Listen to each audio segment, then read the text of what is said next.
जिस तरह शायर ने कहा कि आजादी मांगने से नहीं मिलती, तरक्की मांगने से नहीं मिलती, और महारत और कमाल मांगने से नहीं मिलता।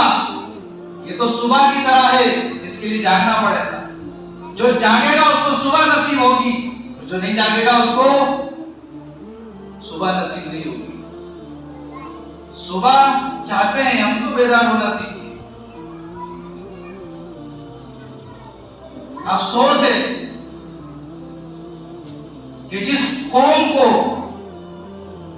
अल्लाह ताला ने सबसे पहला पैगाम जिस चीज का दिया था वो पढ़ने का था।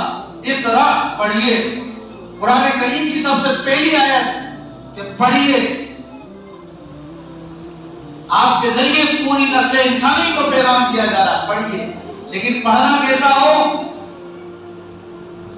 जिसमें रब की पहचान हो, बिस्मि रब्बिकल्लज़ी खलक़। वो इल्म जो अपने खालिक की, अपने मालिक की पहचान ना करा सके, वो इल्म नहीं। दोस्तों बुजुर्गों, मेरी बातों पर गौर करो। कुरान ने जिस इल्म का मुतालबा किया है वो इल्म है जिससे अल्लाह की पहचान हो जाए, जिससे रब की पहचान हो जाए। आज जो इल्म दुनिया में पढ़ाया जा रहा है वो इल्म अल्लाह से दूर करने का जरिया बन रहा है, अल्लाह की पहचान की तरफ बढ़ रहा है। इसलिए कि बच्चे को मास्टर बनाकर, डॉक्टर बनाकर, इंजीनियर बनाकर या दुनिया के किसी ओहदे पर ले जाकर हम ये समझते हैं कि हमने इल्म में कमाल हासिल कर लिया, हमने अभी इल्म को समझा भी नहीं है। इसलिए कि इल्म वो जो पहचान करा दे रब की। दोस्तों बुजुर्गों, पढ़ने के बाद भी अगर कोई इंसान अपने खालिक को, अपने क्रिएटर को न पहचान सके तो वो पढ़ाई कैसी है? पढ़ने वाला तो जानता है, जिसने इल्म हासिल किया वो तो जानता है मेरा मुझे पैदा करने वाला कौन है, किसने मुझे पैदा किया। जब वो पहचान लेता है कि मुझे अल्लाह ने पैदा किया, तो जो जानता है कि क्यों पैदा किया, जान लेता है मेरी पैदाइश का मकसद इबादत है, मुझे इबादत के लिए पैदा किया है, तो फिर देखता है वो कि मैं इबादत कैसे करूं। खुलासा ये है मेरी बातों का, ये मौजूद दूसरी तरफ जा रहा है, मैं इधर जाना नहीं चाहता हूं। बताना चाह रहे हैं कि आज जो इल्म स्कूलों में, कॉलेजों में, यूनिवर्सिटियों में पढ़ाया जा रहा है वो अल्लाह की पहचान नहीं करा पा रहा है, वो खालिक की और मालिक की पहचान नहीं करा पा रहा है।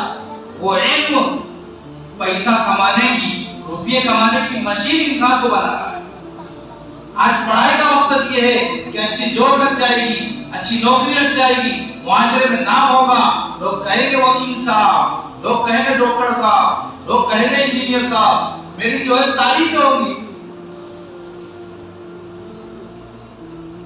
और मेरी बातों का ये मकसद हरगिज नहीं है कि आप स्कूल मत पढ़ाओ, ये मकसद हरगिज नहीं है।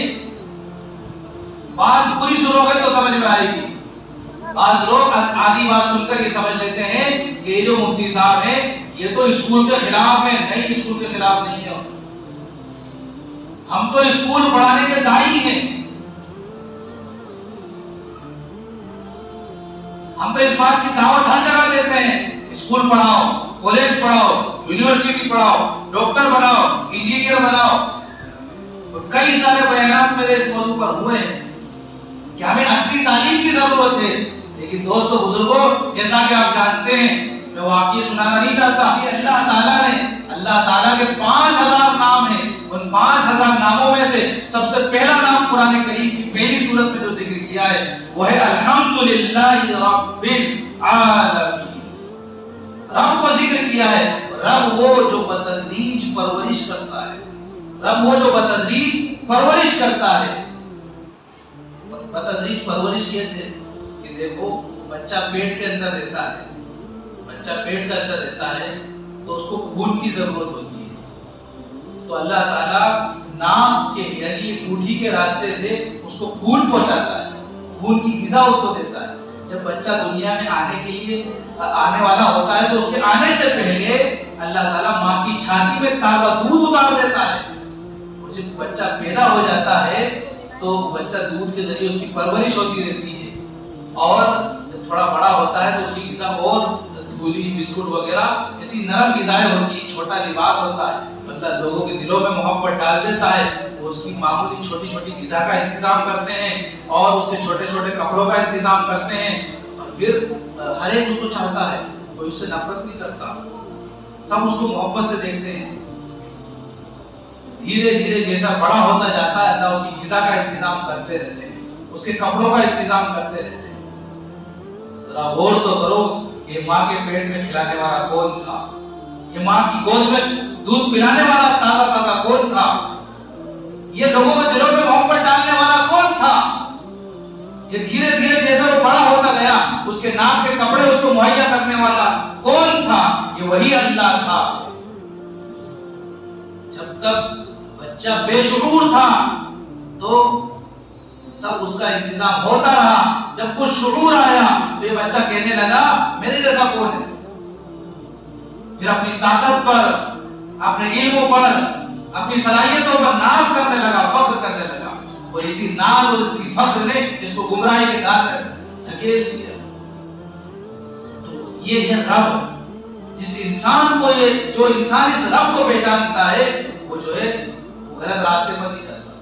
इसलिए अल्लाह ताला ने इक़रा बिस्मि रब्बिकल लज़ी खलक़ में रब के नाम से पढ़ने की जो तालीम दी है वो इस बात की तरफ इशारा करती है कि तालीम वो है जो रब की पहचान करा दे, जो मालिक की और खालिक की पहचान करा दे। इसलिए दोस्तों बुजुर्गों, अल्लामा इकबाल जब यूरोप गए, मगरिब गए और उन्होंने वहां का दौरा किया तो वो जब यहाँ इंडिया आए तो उन्होंने कहा लोगों मगरिब को मैं अच्छी तरह देख कर आया हूँ, वहाँ के मेहखानों को और वहाँ की आबो हवा को अच्छी तरह पहचानता हूँ। इन मदरसों को इसी तरह रहने दो, इन मकतबों को इसी तरह रहने दो, मतलब इनसे छेड़छाड़ मत करो, इनको कायम करो और इनको परवान चढ़ाओ। इसलिए कि अगर ये मकतब नहीं होंगे, ये मदरसे नहीं होंगे तो उम्मत में दीन भी नहीं होगा, और दीन नहीं होगा तो खाना जंगी का माहौल होगा, इर्तिदाद फैलेगा, फितने फसाद फैलेंगे और आपस में खून ऐसी होगी